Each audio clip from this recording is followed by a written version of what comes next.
ஆண்டவராகிய இயேசு கிறிஸ்துவின் நாமத்தில் உங்கள் அனைவரையும் இன்று சந்திப்பதில் மகிழ்ச்சி அடைகிறேன். நாம் ஒரு பாடலை பாடி தேவனை ஆராதித்து கர்த்தருடைய வார்த்தைக்கு நேராக நாம் கடந்து செல்லலாம். அன்பராம் இயேசுவை பார்த்து கொண்டு இன்பமாக அவர் பாதையோடே தாமே வழியும் சத்தியமும் ஜீவனுமே, தாமே வழியும் சத்தியமும் ஜீவனுமே. துன்பப் பெருக்கிலே சோர்ந்திடாதே, அன்பர் அறியாமல் வந்திடாதே. கண் விழி போல் நான் காத்திடுவேன் என்றனரே. அன்பராம் இயேசுவை பார்த்து கொண்டு இன்பமாக அவர் பாதையோடே தாமே வழியும் சத்தியமும் ஜீவனுமே. முச்செடி போல பற்றிடுவேன், மோசமடையாய் நீ முற்றிலுமே. ஏங்கிடாதினி நேசரதில் தோன்றுவாரே. அன்பராம் இயேசுவை பற்றி கொண்டு இன்பமாக அவர் பாதையோடே தாமே வழியும் சத்தியமும் ஜீவனுமே. சுற்றிலும் சத்துரு சூழ்ந்திடினும் வியாகுலம் உன்னை விரட்டிடினும் நேசரித்தம் இன்ப சத்தம் ஈந்திடுவார். அன்பராம் இயேசுவை பார்த்து கொண்டே இன்பமாக அவர் பாதையோடே தாமே வழியும் சத்தியமும் ஜீவனுமே. மாயையான இந்த லோகமதில் மாய்ந்தளியும் இந்த மாந்தர் அன்பு நேற்றுமின்றுமென்றும் மாறிடாரே உன்னேசரே. அன்பராம் இயேசுவை பார்த்து கொண்டே இன்பமாக அவர் பாதையோடே தாமே வழியும் சத்தியமும் ஜீவனுமே. தாமே வழியும் சத்தியமும் ஜீவனுமே.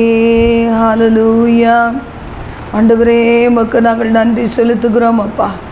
இந்த அதிகாலை பொழுதில் ஆண்டவரே, எங்களுடைய அன்பரின் முகத்தை நாங்கள் பார்த்து கொண்டு எங்களுக்கு நியமிக்கப்பட்ட பாதையிலே இன்பமாக ஓட நாங்கள் வந்து நிற்கிறோம். ஒரு விசையாக எங்களை திடப்படுத்தும், ஸ்திரப்படுத்தும். ஆண்டவரே, ஜெயமுள்ள வாழ்க்கைக்கு நேராக எங்களை வழி நடத்தும். எங்களோடு தங்கிரும், எங்களோடு பேசும். இயேசு கிறிஸ்துவின் நாமத்தில் ஜெபிக்கிறோம் எங்கள் ஜீவனுள்ள நல்ல பிதாவே. ஆமேன், ஆமேன். இந்த நாள் நாம் தேவ செய்திக்கு நேராக கடந்து போகலாம். தெரிந்து கொள்ளப்பட்ட பிள்ளைகள், ஆனாலும் நம்மிடத்திலே என்ன எதிர்பார்ப்பு இருக்கிறது? நம்மிடத்தில் உள்ள எதிர்பார்ப்பு என்ன? நமது நோக்கம் என்ன என்பதை குறித்து நாம் பார்க்க போகிறோம். மத்தேயு 17ஆம் அதிகாரம் 14 முதல் 21 வசனங்கள். அவர்கள் ஜனங்களிடத்தில் வந்தபோது ஒரு மனுஷன் அவரிடத்தில் வந்து அவர் முன்பாக முழங்கால் படியிட்டு, ஆண்டவரே, என் மகனுக்கு இரங்கும். அவன் சந்திர ரோகியாய் கொடிய வேதனைப்படுகிறான். அடிக்கடி தீயிலும் அடிக்கடி ஜலத்திலும் விழுகிறான். அவனை உம்முடைய சீஷரிடத்தில் கொண்டு வந்தேன். அவனை சொஸ்தமாக்க அவர்களால் கூடாமல் போயிற்று என்றான். இந்த இடத்துல ஒரு மனுஷன் தன்னுடைய மகனுக்காக சீஷர்களிடத்தில் கொண்டு வந்து, என் மகன் இப்படி பிசாசினால் அடிக்கடி அலைக்கழிக்கப்படுகிறான். அது அவனை கொல்லும்படிக்கு தீயிலும் ஜலத்திலையும் கொண்டு போய் தள்ளுகிறது என்று சொல்லி கேட்கும்போது சீஷர்களால் அந்த இருளின் கிரியையை துரத்திவிட முடியாதபடி இருந்தார்களாம். ஆண்டவருடைய இயேசு கிறிஸ்துவிடத்தில் அந்த மகன் வரும்போது, உம்முடைய சீஷரிடத்தில் கொண்டு வந்தேன், அவர்களால் கூடவில்லை, உம்மால் கூடுமானால் என்னுடைய மகனை சொஸ்தமாக்க உம்மால் முடியும் என்று சொல்லி அவன் கதறும்போது இயேசு சொல்லுகிறார், மாறுபாடுள்ள விசுவாசம் இல்லாத மாறுபாடுள்ள சந்ததியை எதுவரைக்கும் நான் உங்களோடு இருப்பேன், எதுவரைக்கும் உங்களிடத்தில் பொறுமையாக இருப்பேன், அவனை என்னிடத்தில் கொண்டு வாருங்கள் என்றார். இயேசு பிசாசை அதட்டினார். உடனே அது அவனை விட்டு புறப்பட்டது. அந்நேரமே அந்த இளைஞன் சொஸ்தமானான். இந்த இடத்துல இயேசு கிறிஸ்து தமது வார்த்தையினால் அந்த பிசாசை துரத்தி விடுகிறார். அந்த இளைஞன் சொஸ்தமாகிறான். சீஷர்களை பார்த்து கேட்கிறார், எவ்வளவு காலம் உங்களிடத்தில் பொறுமையாக இருப்பேன், எந்த மட்டும் நீங்கள் விசுவாசம் இல்லாமல் இருப்பீர்கள் என்று கடிந்து கொள்ளுகிறார். சீஷர்களுக்கோ மிகவும் வருத்தம். அவர்கள் இயேசுவை தனியாக இருக்கும்போது அவரிடத்தில் கேட்கிறார்கள், ஏன் எங்களால் இது கூடாமற் போயிற்று? கர்த்தர் என்ன சொல்லுகிறார்? உங்கள் அவ்விசுவாசத்தினால் தானே. இன்றைக்கு நாம் எல்லோரும் தெரிந்து கொள்ளப்பட்ட பிள்ளைகள் தான். ஆனால் நம்மிடத்தில் எந்த அளவுக்கு விசுவாசம் காணப்படுகிறது என்று நாம் யோசித்து பார்க்க வேண்டும். தேவனிடத்தில் சேருகிறவன் அவர் உண்டு என்றும் தம்மை தேடுகளுக்கு பலன் அளிக்கிறார் என்றும் நம்புகிறது தான் விசுவாசம். இந்த அதிகாலை பொழுதில் நாம் எழுந்து நாம் ஆண்டவரை நோக்கி துதித்து பாடி சோத்தரித்து தேவ வார்த்தைகளை நாம் வாசித்து, அதற்கு பிறகு நமக்கு ஒருவேளை சபையிலிருந்து கொடுக்கப்படுகிற இல்லை ஜெப குழுக்களிலிருந்து கொடுக்கப்படுகிற லிங்கோடு நாம் இணைந்து கொள்ளுகிறோமே, இதற்கெல்லாம் அர்த்தம் நம்ம அறிந்திருக்கிறோமா? தேவனால் தெரிந்து கொள்ளப்பட்ட பிள்ளைகள் தானே. நம்முடைய நோக்கம் என்ன? நம்முடைய விசுவாசம் எப்படிப்பட்டது? நம்முடைய ஜெபம், நம்முடைய உபவாசம், அதற்கு நோக்கங்கள் இருக்கிறதா? இன்றைக்கு அநேக நேரம் எத்தனையோ நாட்களை நாம் விசேஷித்து கொண்டு ஆலயத்திற்கு கடந்து செல்லுகிறவர்களாக இருக்கலாம். ஒருவேளை சிலர் தனிப்பட்ட முறையில் நாம் உபவாசித்து தேவ பாதத்தில் ஜெபிக்கிறோம், துதியின் நேரத்தை வைக்கிறோம், மன்றாட்டின் வேலைகளை வைக்கிறோம். ஆனால் இதற்கெல்லாம் ஒரு நோக்கம் இருக்கிறத நாம் உணர்ந்திருக்கிறோமா? அப்படிப்பட்ட நோக்கத்தோடு நாம் தேவனிடத்தில் கிட்டி சேருகிறோமா? கர்த்தருடைய அற்புதங்களை குறித்து நாம் தியானிக்கிறோம், அதை நமது வாழ்க்கையில் அபியாசப்படுத்தி கொண்டு இருக்கிறோமா? ஆண்டவர் சொல்லுகிறார், உனக்கு கடுகு விதையளவு விசுவாசம் இருந்தால், அந்த பரிபூரண விசுவாசம் இருந்தால், இந்த மலையை பார்த்து இவ்விடம் விட்டு அப்புறம் போ என்று சொல்ல அது அப்புறம் போகும், உங்களால் கூடாத காரியம் ஒன்றும் இராது என்று சொல்லுகிறார். இந்த ஜாதி பிசாசு உபவாசத்தினாலும் ஜெபத்தினாலுமே அன்றி மற்ற எவ்விதத்தினாலும் புறப்பட்டு போகாது என்றார். நம்ம தேவனால் தெரிந்து கொள்ளப்பட்ட பிள்ளைகள், இயேசு கிறிஸ்துவின் இரத்தத்தால் கழுவப்பட்ட பிள்ளைகள். ஒருவேளை நான் தேவன் என்னை தெரிந்து கொண்டிருக்கிறாரா என்பதை நான் அறியாமல் இருக்கலாம், ஒருவேளை நீங்கள் அறியாமல் இருக்கலாம். ஆனால் ஆண்டவர் உங்களை தெரிந்து கொண்டது நிமித்தம் தான் இந்த வார்த்தையை கேட்க வைக்கிறார். அப்படியானா இந்த வார்த்தையை கேட்டு கொண்டிருக்கிற உங்களுக்கு கர்த்தர் சொல்லுகிறார், அன்னைக்கு சீஷர்களால் கூடாமல் திகைத்து நின்ற காரியம் உங்களால் கூடும், நீங்கள் விசுவாசித்தார் என்று. இன்றைக்கி நமது விசுவாசத்தை வர்த்திக்க பண்ணும்படியாய் கர்த்தருடைய வார்த்தைகளை தியானித்து அதை அப்படியே அங்கீகரித்து கொள்ளுவர்களாக நாம் மாறுவோம். 2 கொரிந்தியர் 4:16-18 வசனங்களிலே நாம் வாசிக்கிறோம். ஒருவேளை சீஷர்கள் அன்னைக்கு மணவாளன் இயேசு எல்லாவற்றையும், ஆண்டவராகிய இயேசு கிறிஸ்து அவர்களுக்கு முன்பாக இருந்து செய்த அநேக நன்மைகளை பார்த்தார்கள். ஆனால் இயேசு கிறிஸ்து செய்கிறார். ஆனால் இயேசு என்ன சீஷரிடத்தில் சொன்னார்? என்னை விசுவாசிக்கிறவன் நான் செய்யும் காரியத்தை தானும் செய்வான், இதை காட்டிலும் பெரிய காரியத்தை செய்வான் என்று சொல்லி, இன்றைக்கி எந்த ஊழியக்காரர்களும் சொல்ல முடியாத வார்த்தையை ஆண்டவர் சொல்லுகிறார். என்னை விசுவாசிக்கிற நீ என்னை காட்டிலும் பெரிய காரியத்தை செய்வாய் என்று சொல். எல்லா ஊழியக்காரர்களையும் அல்ல, ஒரு சில ஊழியர்கள் உண்டு தன்னை காட்டிலும் தன்னால் பயிற்சிவிக்கப்படுகிற பிள்ளைகள் அநேக மடங்கு பிரகாசிப்பதை கண்டு மகிழ்ச்சி அடைகிற பிள்ளைகளும் உண்டு. சில நேரங்களில் இப்படி எதற்காக பிரிந்து போக வேண்டும், அவர்கள் எங்களோடு கூடத்தான் இருக்கணும் என்று சொல்லி சில ஊழியர்கள் நினைப்பதும் உண்டு. ஆனால் சபை என்கிறது ஒரு சிறிய குடும்பமாக இருக்கிறபடியினால் குடும்பத்தின் அங்கத்தினர்களாக இருக்கிற விசுவாச பிள்ளைகள் சபையோடு இணைந்து ஊழியம் செய்யும்போது அதன் மூலமாக தேவனின் பரிபூர்ண நன்மைகளையும் பெற்றுக்கொள்ள முடியும். அது மாத்திரமல்ல, நாம் இன்னும் எந்த இடத்துலையும் நாம் நல்ல சமாரியனை போல சபைக்கு வெளியாகவும் சமுதாயத்திலையும் நாம் ஊழியம் செய்து திரளான பிள்ளைகளை சத்திர காரணத்தில் கொடுத்தது போல சபையிலே கொண்டு வந்து நாம் சேர்க்க முடியும். அப்போஸ்தலர்கள் காலத்தில் தானாகவே ரட்சிக்கப்பட்ட ஜனங்கள் வந்து சபையிலே சேர்க்கப்பட்டார்கள் என்று சொல்லப்பட்டு இருக்கிறது. அது போன்ற காலத்தை நாம் இன்றும் வாஞ்சித்தால் தேவனுடைய மகிமையை நாம் காண முடியும். கர்த்தருடைய வார்த்தை சொல்லுகிறது, இப்படியெல்லாம் உபவாசித்து தேவ பாதத்தில் விழித்திருந்து ஜெபிக்கும் போது மட்டுமில்லை, சாதாரணமாகவே இந்த உலகத்தில் நாம் பிறந்து வளர்ந்து வாழ்ந்து வருகிறோம். ஒரு நாள் இந்த ஓட்டத்தை முடிக்க போகிறோம். இந்த வசனம் சொல்லுகிறது போல நாங்கள் சோர்ந்து போகிறது இல்லை. எங்கள் புறம்பான மனுஷனானது அழிந்தும் உள்ளான மனுஷனானது நாளுக்கு நாள் புதிதாக்கப்படுகிறது. இன்றைக்கு யாருக்குமே கிடைக்க முடியாத ஒரு ஸ்லாக்கியம், தேவனால் தெரிந்து கொள்ளப்பட்ட இரட்சகர் இயேசுவை அறிந்திருக்கிற நித்திய ஜீவனை குறித்த நம்பிக்கை உடைய உங்களுக்கும் எனக்கும் உண்டு. ஏன்னா புறம்பாக இருக்கிற மனுஷன் அழிந்து போகிறது எல்லாருக்கும் தெரியும். ஒரு டாக்டர்கிட்ட போயிட்டு கூட நம்ம ஏதாவது ஒரு பெயின் சொன்னால் அவங்க என்ன சொல்லுவாங்க, வயது ஆக ஆக எலும்புகள் தேயும், நரம்புகளில் தேய்மானம் இருக்கும், இந்த பிரச்சனைகள் எல்லாம் வரத்தான் செய்யும் என்று சொல்லுவாங்க. அப்போ நாம் எதற்காக மருத்துவர்களை நாடி போகிறோன்னு கூட நமக்கு சில நேரம் சந்தேகங்கள் வரலாம். ஆனால் இந்த உலக மனிதர்களுக்கு அவர்கள் என்ன சொல்லுகிறாங்க, இனி போக போக இப்படித்தான் நடக்கும், கண் பார்வை குறையும், பசி மங்கும், இப்படி பல சொல்லலாம். ஆனால் நம்ம ஆண்டவருடைய பிள்ளைகளுக்கு மட்டும் விசேஷித்த காரியம் என்ன? புறமான மனுஷன் அழிந்து போகிறான், அது தேய்ந்து போகிறது, ஏதோ நடக்கிறது. ஆனால் உள்ளான மனுஷனில் இருக்கிற அந்த தெம்பு, அந்த ஆவியானவருடைய ஒளி, அந்த பரிசுத்த ஆவியானுடைய வல்லமை, வார்த்தையின் வல்லமை விசுவாசிக்கிறபடினால் இயேசு கிறிஸ்து இன்றும் மரித்து உயிரோடு எழுந்து இருக்கிறார் என்பதை நாம் விசுவாசிக்கிறபடினால் நாம் விசுவாசித்து எழுந்து நின்று நம்மால் முயன்ற வரைக்கும் எல்லா கடமைகளையும் செய்கிறோம். இது தேவன் நமக்கு தருகிற ஈவு. ஏன்னா நாம் புறம்பான மனுஷன் அழிந்து போவதை குறித்து அவ்வளவாய் அக்கறை எடுப்பது இல்லை.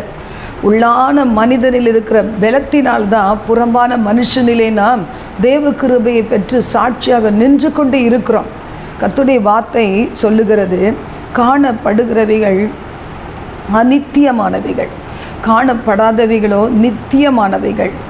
ஆதலால் நான் என்ன செய்வேன், காணப்படுகிறவைகளை அல்ல காணப்படாதவைகளை நோக்கி இருக்கிற நமக்கு அதிசீக்கிரத்தில் நீங்கும் இந்த லேசான உபத்திரவம் மிகவும் அதிகமான நித்திய கன மகிமையை கொடுக்கும், உண்டாக்கும் என்று சொல்லி வேதம் சொல்லுகிறது. இப்போ நம்ம ரொம்ப விசேஷித்தமானவர்கள், நம்ம ஆண்டவருக்காக காத்திருக்கிறவர்கள், நமக்குள் ஒரு நோக்கம் உண்டு, நமக்குள் ஒரு விசுவாச அறிக்கை உண்டு. இன்றைக்கு அநேகர் ஒருத்தர் விசாரிக்கும் போது சில காலங்கள் கழித்து என்ன கேட்பாங்க, எப்படி இருக்கீங்க, நல்லா இருக்கீங்களா என்று சொல்லி கேட்பாங்க. சில பேர் தங்களுக்கு ஒருவேளை சுகவீன பலவீனங்கள் எல்லாம் இருக்கலாம், அதை குறித்து அவர்கள் மேன்மை பாராட்டி கொண்டே இருப்பதனால் பிறர் வந்து ஆரோக்கியமாக இருக்கிறேன் என்று சொல்லுகிற அந்த வார்த்தைகள் கூட அவர்களுக்கு மிகவும் ஆச்சரியத்தை கொண்டு வரும். நாம் இந்த அதிகாலை பொழுதில் தேவனை தேடுகிறோமே, நம்ம சரீரத்தில் என்ன பலவீனம் இருக்குது என்று பார்க்க ஆரம்பித்தால் நிச்சயமாக நாம் தேவனை பாடக்கூட முடியாது. ஆனால் நாம் என்ன செய்கிறோம், எப்படி அந்த காகங்கள், குருவிகள், மற்ற பறவைகள் எல்லாம் எப்படி அழகாக காலையில் எழும்பும் போது அதுக்கு சோர்வு இருக்குதா இல்லையே, காலையில் தான் உற்சாகமாய் பாடுகிறது. அதுபோல் நாமும் பாடி துதித்து ஆராதித்து நம் பலவீனங்களை மேற்கொள்ளுகிறோம், அவைகளை மறந்து ஜெயம் எடுக்கிறோம். அதுதான் தெரிந்து கொள்ளப்பட்ட பிள்ளைகளுடைய ஒரு பெரிய மேன்மை. கர்த்தருடைய வார்த்தை சொல்லுகிறது, இந்த உபவாசம் இருக்கும்போது நீ மனுஷர் காண்கிறபடி கூட வேண்டாம். இந்த இதில் மத்தேயு 6:16 முதல் 18 ஒரு பகுதி எனக்கு இன்னைக்கு ரொம்ப பிடிச்சிருந்தது. என்னன்னா, நீயோ உபவாசிக்கும் போது இந்த உபவாசம் மனுஷர்களுக்கு காணப்படாமல் அந்தரங்கத்தில் இருக்கிற உன் பிதாவுக்கே காணப்படும்படியாக உன் தலைக்கு எண்ணெய் பூசி உன் முகத்தை கழுவு. அப்பொழுது அந்தரங்கத்தில் பார்க்கிற உன் பிதா உனக்கு வெளியரங்கமாய் பலன் அளிப்பார். இப்போ இந்த அந்தரங்கத்தின் உபவாசம், வெளியரங்கமான பதில், அந்தரங்கத்திலே பார்க்கிற தேவன் இருக்கிறார் என்ற நினைவு நமக்கு இருக்கிறதா? அப்போ நம்ம விசுவாசம் என்ன செய்யும்? அதிகமாக இருக்கும். இன்றைக்கி நம்ம குரூப்பாக நம்ம சேர்ந்து ஒரு குழுவாகவோ இல்லைனா குடும்பமாகவோ நண்பர்களாகவோ நம்ம என்ன செஞ்சு தேவனிடத்தில் உபவாசிக்கிறோம், ஜெபிக்கிறோம். ஆனால் நம்ம தனியே அந்தரங்கத்தில் சில நேரம் பார்த்திங்களா, நம்முடைய வெளியரங்கமான ஜெபத்தை விட அந்தரங்கமான ஜெபங்களுக்கு அதிகமான வல்லமை உண்டு. எங்களுடைய வீட்டில் இந்த 3 பிள்ளைகளையும் படிக்க வைக்கும்போது அதிகமான வசதி இல்லைனாலும் எனக்குள்ள ஒரு வாஞ்ச, நம்மால் முடியாததுனால் நம்முடைய பிள்ளைகளை படிக்க வச்சிடணும் சொல்லிட்டு மியூசிக் மேலே எனக்கு ரொம்ப இன்ட்ரெஸ்ட் உண்டு. ஆனால் அந்த காலத்தில் யார் அதெல்லாம் படிக்க வைக்க மாட்டாங்க. அதனால் பார்த்திங்கன்னா என்னுடைய 3 பிள்ளைகளுக்கும் அந்த மியூசிக் சார் கூப்பிட்டு சொல்லி கொடுக்கும்போது அது கொஞ்சத்தை பிடிச்சு கொண்டு இன்னும் அநேக இன்ஸ்ட்ருமெண்ட்ஸ் வாசிக்க பழகினா என்னுடைய ஒரு மகன். இன்னொரு மகளும் அவளுக்கு சொல்லி கொடுத்ததை வச்சு அவள் அந்த இன்ஸ்ட்ருமெண்ட் வாசிப்பதில் அவள் தேறினவளாக மாறினா. ஆனால் ஒரு மகன் மட்டும் பார்த்திங்கன்னா அந்த மாஸ்டர் சொல்லுவார், இவனுக்கு எவ்வளோ சொல்லி கொடுத்தாலும் சரி அது ஒரு பிரயோஜனம் இல்லை, அவனுக்கு மண்டையில் கிரகிக்கிற ஒரு இது இல்லை அப்படி சொல்லுவார். அப்போல்லாம் அந்த கிச்சனில் போய் நின்றுட்டு என்னுடைய மகனுக்காக அதிகமாய் அழுது ஜெபிப்பேன். தேவன் பாருங்கள், மிகுந்த கிருபையினால் அந்த பிள்ளையை தான் 3 பேர்களிலையும் அதிகமாய் நேசித்து கிருபையினால் வாழ வைத்து, கிருபையினால் அவனை உயர்த்தி வைத்து, கிருபையினால் எங்களுக்கு ஆறுதலின் மகனாக ஆசீர்வதித்து கொடுத்தார். இன்றைக்கு கூட அந்த அந்தரங்க கண்ணீர், இப்படி பல முறை அந்தரங்க கண்ணீர் வடித்தது உண்டு. அதுக்கெல்லாம் தேவன் வெளியரங்கமாக பலன் கொடுத்திருக்கிறார். சரீரத்தின் பலவீனங்கள் நம்மை வாட்டும் போது இதை நம்ம மற்றவர்களிடத்துலையோ உறவுகளிடத்துலையோ சொல்லும்போது நமக்கு என்ன பலன் கிடைக்கிறது? சில நேரம் அந்த அந்தரங்கத்தில் ஆண்டவரிடத்தில் அந்த விண்ணப்பத்தை, அந்த பலவீனத்தை குறித்து அவரிடத்தில் முறையிடுகிறோமே, அந்த முறையிடுதல் மிகவும் பலன் உள்ளது. ஒருவேளை நெருக்கங்கள் வரும்போது உடனேயே நம்ம மனிதர்களுடைய துணையை நாடி அவர்களிடத்தில் சொல்லுவதை விட அந்தரங்கத்தில் ஜெபித்து விட்டு காத்திருக்கும் போது நமக்கு புத்திக்கு எட்டாத விதத்தில் நம் தேவைகளை தேவன் சந்திக்கிறது உண்டு. இப்போ இன்றைக்கு இந்த மாதிரி தேவனால் தெரிந்து கொள்ளப்பட்ட பிள்ளைகள் தனியே நம் இருதயம் உடையும் போது, விசுவாசம் குறைந்து போகும்போது, அவ்விசுவாசங்கள் மேற்கொண்டு விட ஆரம்பிக்கும் போது, நம் பலவீனத்தையே நம்முடைய இல்லாமையே அதிகமாக யோசிக்க ஆரம்பிக்கும் போது, இப்படி நாம் ஒருவரும் அறியாதபடி தேவனுடைய சமூகத்திலே நாம் விழுந்து கிடக்கும்போது ஆண்டவர் சொல்லுகிறார், அந்த ஜெபம் மிகவும் வல்லமை உள்ளது. இன்றைக்கி அந்தரங்க ஜெபம், தனி ஜெபம், அந்தரங்க உபவாசம், அந்தரங்க வேத வசன தியானம், அந்தரங்கமாக ஆண்டவரோடு பேசி அவர் கொடுக்கிற வெளிப்பாடுகளை பெற்றுக்கொள்ளுகிற காரியம் இந்த நாட்களிலே குறைந்து போன நிலைமையில் நீங்களும் நானும் இன்றைக்கு தேவனால் உற்சாகப்படுத்தப்படுகிறோம். இந்த காரியங்கள் உன்னிலே நிறைந்து காணப்பட நான் வாஞ்சிக்கிறேன் என்று ஆண்டவராகிய கர்த்தர் நம்மோடு பேசுகிற தேவனாக இருக்கிறார். மத்தேயு 4 முதல் 11 வசனங்களிலே பார்க்கிறோம். ஆவியானவர் இயேசு பிசாசினாலே சோதிக்கப்படுகிறதற்கு ஆவியானவராலே வனாந்திரத்திற்கு கொண்டு போகப்பட்டார். அவர் இரவும் பகலும் 40 நாள் உபவாசமாய் இருந்த பின்பு அவருக்கு பசி உண்டாயிற்று. இந்த இடத்துல பார்க்குறோம், நாம் கூட ஜெபிக்கணும் அப்படின்னா உடனே ஜெபிக்க முடியாது, வேதம் வாசிக்க முடியாது. சில குறிப்பிட்ட உபவாச நாட்களை நான் பார்த்துருக்கிறேன். 10 மணிக்கு உபவாசம்னா அந்த பார்த்துக்கொள்ளலாம் என்று நினைக்கும் போது அநேக சோதனைகள், அநேக கோபம், எரிச்சல், ஏதாவது அவிசுவாசனமான வார்த்தைகளை பேசுகிற காரியங்கள் எல்லாம் நேரிடும். ஆனால் இந்த காரியத்தை மனதில் வைத்து தியானிக்கும் போது பரிசுத்த ஆவியானவர், நீ அதுக்கு முந்தின நாளே ஆயத்தப்பட்டு அதற்கு அடுத்த நாளிலே காலை முதலே இன்று நான் ஆண்டவருடைய சமூகத்தில் உபவாசிக்க போகிற நாள், அந்தரங்கமாக பர்சனலாக ஜெபிக்கிற நாள். இதனால் நான் என்ன செய்வேன், அதற்காக என்னை நான் அதை மாற்றிக்கொள்வேன், மறுரூபமாகிக்கொண்டே என்னுடைய கடமைகளை செய்வேன் என்று நீ தீர்மானித்தா இது மிகவும் லகுவானது என்று சொல்லி கொடுத்தார்.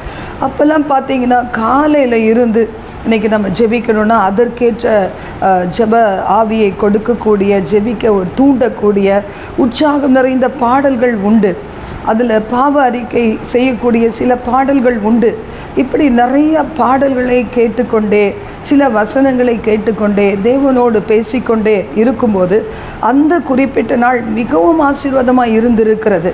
அதுபோல் இன்று இயேசு பரிசுத்த ஆவியானவர் மூலமாய் நடத்தப்பட்டார் வனாந்திரத்திற்கு, சோதிக்கப்படுவதற்கு பிசாசினாலே. ஆனால் கொண்டு போனதின் நோக்கமே எதுக்கு? பிசாசினால் சோதிக்கப்படுவதற்கு. அப்போது அந்த சோதனையில் இயேசு ஜெயித்தார் என்று நாம் பகுதியில் நிறையா நேரம் நம்ம வாசித்திருக்கிறோம். அவருடைய பசியினால் அவருடைய பிரதிஷ்டை கலைந்து போகலை, சாத்தான் ஜெயிக்க முடியலை. அதே மாதிரி ஒரு புகழை காண்பிக்கும் போதும் கர்த்தர் என்ன செய்யலை, மயங்கி விடவில்லை.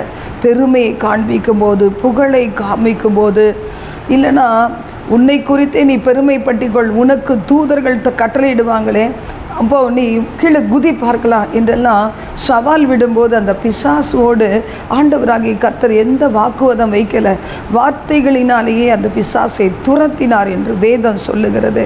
அப்போ ஆவியானவரால் வழி நடத்தப்பட்டு நாம் ஜெபிக்கிற ஜெபம், ஆவியானவரால் வழி நடத்தப்பட்டு ஆலயத்திற்கு போகிற காரியம், ஆவியானவரால் வழி நடத்தப்பட்டு ஒரு ஊழியத்தை செய்கிற காரியம், ஆவியானவர் வழி நடத்த நாம் பண்ணுகிற பிரயாணங்கள் எல்லாமே மிகவும் அற்புதமாக இருக்கும்.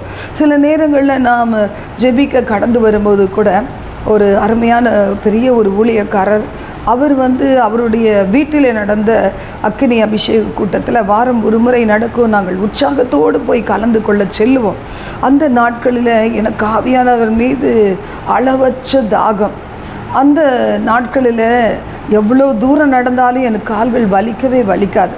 அவ்வளோ தூரம் நடந்து போய் ஆவலோடு அந்த வீட்டிற்கு போய் அந்த அக்கினி அபிஷேகத்தை பெற்றுக்கொள்வதற்காக அவ்வளவு ஆசையாக நாங்கள் கடந்து போவது உண்டு. எங்களுடைய உற்சாகம் நாங்கள் போய் நிற்கும்போது கர்த்தருடைய பிரசன்னத்தை உணர ஆரம்பிப்போம், ஆவியானவரை உணர ஆரம்பிப்போம். ஆனால் அந்த ஊழியத்தை நடத்தி கொண்டிருக்கிற அருமையான மகனோ என்ன செய்வாங்கன்னா, தேவனுடைய வழி நடத்துதலுக்கு காத்திருப்பாங்க. ஆவியானுடைய அபிஷேகம் அவர் மீது இறங்கி வரும் மட்டும், தேவனுடைய பிரசன்னத்தை உணரும் மட்டும் நாங்கள் என்ன ஜெபித்து கொண்டிருந்தாலும் அவர் ஆவியானவருக்கு காத்திருப்பார். அப்படி ஆவியானவருக்கு காத்திருக்கும் போது சில தவறுகளை தேவ ஆவியானவர் சுட்டி காண்பிக்கும் போது அதை அறிக்கையிட்டு அந்த நேரத்திலே ஒப்புரமாகி அதற்கு பிறகு எங்கள் நடுவில் நின்று அவர் அபிஷேகத்தை நிரம்பும் போது அங்கு கூடியிருக்கிற அனைவரும் அசைக்கப்பட்டு அந்த நாளிலே அளவில்லாத அபிஷேகத்தோடு அக்கினியோடு தேவனுடைய வார்த்தைகளை பெற்று மிகுந்த சந்தோஷத்தோடு நாங்கள் வீடு திரும்பினது உண்டு. இப்போ இன்றைக்கு நாம் என்ன செய்கிறோம், எல்லாம் ஒரு கடமையை போல, ஏதோ ஒரு கடமை, அது காலையில் எழுந்து ஒவ்வொரு கடமை செய்கிறது போலேயே தேவ பிரசன்னத்தில் வருகிறோம். அப்படி இல்லை, தேவ ஆவியானவர் இறங்கும் மட்டும். மோசே பாருங்க, காத்திருந்தார், சீனாய் மலையில் போய் காத்திருந்தார். 7வது நாளில் அதுவரைக்கும் அவர் காத்திருந்தார், தேவ மகிமைக்கு காத்திருந்தார், தேவனின் சத்தத்தை கேட்க காத்திருந்தார். இன்றைக்கு நமக்கு காத்திருக்கிற அனுபவங்கள் காணப்படுகிறதா என்று நாம் யோசித்து பார்க்க வேண்டும். சில நேரம் இப்படி ஆவியானவரின் தொடுதலுக்கு காத்திருக்கிற அனுபவம் இல்லாததுனால நம்முடைய ஜெபம் கேட்கப்படலையேங்கிற சோர்வு, விசுவாசம் இல்லாத நிலைமை, ஜெபித்து முடித்தாலும் ஜெபம் பண்ணிக்கொண்டே இருந்தாலும் வேத வசனங்களை வாசித்தாலும் துதி ஆராதனையில் பங்கு கொண்டாலும் கூட அந்த உள்ளத்தில் ஒரு அசைவும் இருப்பதில்லை. அது எவ்வளோ மனசை வருத்தப்படுத்தும். சில நேரங்களில் ஊழியத்தை நடத்துகிற பிள்ளைகளுடைய அவங்களுடைய உள்ளம் கூட சோர்ந்து போயிடும். ஆனால் நம்ம ஒரு மனிதனுடைய மனதே சோர்ந்து போனால் ஆண்டவர் என்ன நினைப்பார்? விசுவாசம் இல்லாமல் தேவனுக்கு பிரியமாக இருக்கிறது கூடாத காரியம். அப்போ அப்படிப்பட்ட அவிசுவாசத்தோடு கர்த்தருடைய வார்த்தை சொல்லுகிறது, நீ விசுவாசித்தால் தேவனுடைய மகிமை காண்பாய். நீ இதை நான் செய்ய வல்லமை உண்டென்று விசுவாசிக்கிறாயா? அதை தான் ஆண்டவர் எதிர்பார்க்கிறார். அந்த விசுவாசம் இல்லாதபடி நாம் ஓடி திரிகிற காரியம் என்ன ஆகும்? கர்த்தருடைய வார்த்தை பிரசங்கியில் சொல்லப்பட்டிருக்கிறது, எல்லாவற்றிற்கும் ஒரு நேரம் உண்டு, ஒவ்வொரு காலம் உண்டு. 3ஆம் அதிகாரம் அதில் வாசிக்கிறோம், வானத்தின் கீழ் இருக்கிற ஒவ்வொரு காரியத்திற்கும் ஒரு சமயம் உண்டு. பிறக்க ஒரு காலம், இறக்க ஒரு காலம், நட ஒரு காலம், நட்டதை பிடுங்க ஒரு காலம், கொல்ல ஒரு காலம், குணமாக்க ஒரு காலம், இடிக்க ஒரு காலம், கட்ட ஒரு காலம், அழ ஒரு காலம், நகைக்க ஒரு காலம், புலம்ப ஒரு காலம், நடனம் பண்ண ஒரு காலம், கற்களை எரிந்துவிட, கற்களை சேர்க்க, தழுவ தழுவாமல் இருக்க, தேட இழக்க, காப்பாற்ற எரிந்துவிட, கிழிக்க தைக்க, மௌனமாயிருக்க, பேச, சிநேகிக்க பகைக்க, யுத்தம் பண்ண, சமாதானம் அடைய, எல்லாத்துக்கும் ஒரு காலம் இருக்கிறது. இன்றைக்கு அநேகருடைய சோர்வுக்கு காரணம் என்ன? நான் இத்தனை காலம் நான் காத்திருந்தோம், எனக்கு கிடைக்கல, ஆனால் அவர்களுக்கெல்லாம் நிறைவேற்றப்பட்டு கொண்டு வருகிறதே, அந்த நன்மைகள் அவர்களுக்கு கிடைக்குது, ஆனால் எனக்கு கிடைக்கலையே என்று சொல்லி ஏங்குகிற காரியத்தினால் அநேக நேரம் நாம் சோர்ந்து போகிறோம். ஆண்டவருடைய வார்த்தை சொல்லுகிறது, தெரிந்து கொள்ளப்பட்டவர்களாகிய தம்முடைய பிள்ளைகளுடைய விஷயத்தில் அவர் நீடிய பொறுமை உள்ளவராய் இருந்து உங்களுக்கு பதில் செய்யாமல் போவாரோ என்று கேட்கப்பட்டிருக்கிறது. இன்றைக்கி நீங்கள் நினச்சி பாருங்களேன், நான் அதிகம் நினச்சி பார்ப்பேன், ஏன் ஆண்டவர் எல்லா காரியங்கள் கைகூடி வரும்போது தட்டி விட்டார்? ஒருவேளை அது நான் பார்க்கும்போது ஆச்சரியமானதாய், அது ஒருவேளை அப்படி நடந்திருந்தால், ஒரு காரியம் நடந்திருந்தால் எவ்வளவு மோசமான முடிவை நோக்கி எங்களுடைய குடும்பம் தள்ளப்பட்டிருக்கோம், நான் தள்ளப்பட்டிருப்பேன் என்பதை நான் யோசித்து பார்த்து தேவனை துதித்தது உண்டு. இது மாதிரி இந்த சத்தத்தை கேட்கிற உங்களுக்கு கூட சோர்வுகள் இருக்கலாம். ஒன்றே ஒன்று நிச்சயம், தேவனுடைய தீர்மானத்தின்படி அழைக்கப்பட்டவர்களாய் தேவனிடத்தில் அன்பு கூறலுக்கு சகலமும் நன்மைக்கு எதுவாக நடக்கிறது. சில நேரங்களில் நாம் எப்படி வாழ்கிறோம், எப்படி ஃபீல் பண்ணுகிறோம், யோசிக்கிறோம், உணர்கிறோன்னு சொன்னால், தோற்று போனவளை போல இருக்கிறனே, நான் பதில் கிடைக்காம இருக்கிறதுனால ஒருவேளை நான் பாவி என்று தீர்க்கப்படுகிறேனே, உனக்கு ஜெபத்துக்கு பதில் தரலனா உன்கிட்ட குறைகள் உண்டு, நீ சபிக்கப்பட்டவள் என்றெல்லாம் சொல்லுகிற வார்த்தையை கேட்கிறனே என்றெல்லாம் நீங்கள் மனசில் அங்கலாய்க்கலாம். ஆனால் ஆண்டவராகிய கர்த்தர் சொல்லுகிறார், உன் ஜெபத்தை சரிப்படுத்தி, உன்னுடைய விசுவாசத்தை பூரணப்படுத்தி, உபவாசத்தை ஒழுங்குபடுத்தி, அந்தரங்கத்திலே நீ ஜெபித்து ஆவியானுடைய பிரசன்னத்துக்கும் வழிநடத்துக்கும் காத்திருந்தால் நிச்சயமாகவே நீ பெரிய காரியத்தை காண்பாய் என்று கர்த்தர் சொல்லுகிறார். ஜெபிக்கலாமா? எங்கள் பரலோக தேவனே, நாங்கள் எல்லாம் உம்மால் தெரிந்து கொள்ளப்பட்ட பிள்ளைகள் என்பதை நாங்கள் நல்லா புரிந்திருக்கிறோம். ஆனாலும் சில நேரம் சோர்வுகள், இன்னும் ஏன் தாமதம் என்கிற காரியங்கள். ஆனாலும் ஆண்டவரை உம்மை துதிக்கிறோம் ராஜா. இந்த நாளில் நாங்கள் பார்த்த அந்த வசனங்களின் படி வாழ எங்களை அர்ப்பணித்து ஜெபிக்கிறோம். ஆண்டவரே, நீங்கள் போன பாதையில் தான் எங்களை நடக்க சொல்லி அடிச்சுவடுகளை வச்சு போயிருக்கிறீங்க. அந்த அடிச்சுவட்டில் நாங்கள் கால்களை வைத்து நடக்கிறதுக்கு எங்களுக்கு கிருபை தாரும், பலன் தாரும். ஆண்டவரே, அதி சீக்கிரம் இன்று நாங்கள் சந்திக்கிற பிரச்சனைகள் மாறும், நித்திய கன மகிமை உண்டாகும் என்கிறதை நாங்கள் உணர்ந்திருக்கிறோம். அதை அறிக்கை செய்து ஆண்டவரே, ஆவிக்குரிய பூமிக்குரிய நன்மைகளால் நிரப்பப்பட்டவர்களாய் கர்த்தருக்கு சாட்சிகளாய் நாங்கள் எழுந்து ஜொலிக்க, எங்கள் ஆச்சரியமான இந்த வெளிச்சித்திரத்திற்கு அநேக ராஜாக்கள் கடந்து வர, தேசங்கள் கடந்து வர, பல ஜனங்கள், ஜாதி ஜனங்கள் கடந்து வர எங்கள் வாழ்விலே நீர் மகிமைப்படுவீராக. உமது கரத்தில் எங்களை தாழ்த்தி அர்ப்பணித்து ஜெபிக்கிறோம். எங்களை காத்துக்கொள்ளும் உள்ளான மனுஷனிலே வல்லமையாய் பலனடைய எங்களை அர்ப்பணிக்கிறோம். ஆண்டவரே, எங்களை உருவாக்குங்க, பயன்படுத்துங்க, ஆசீர்வதிங்க. இயேசு கிறிஸ்துவின் நாமத்தில் ஜெபிக்கிறோம் பிதாவே. ஆமென், ஆமென்.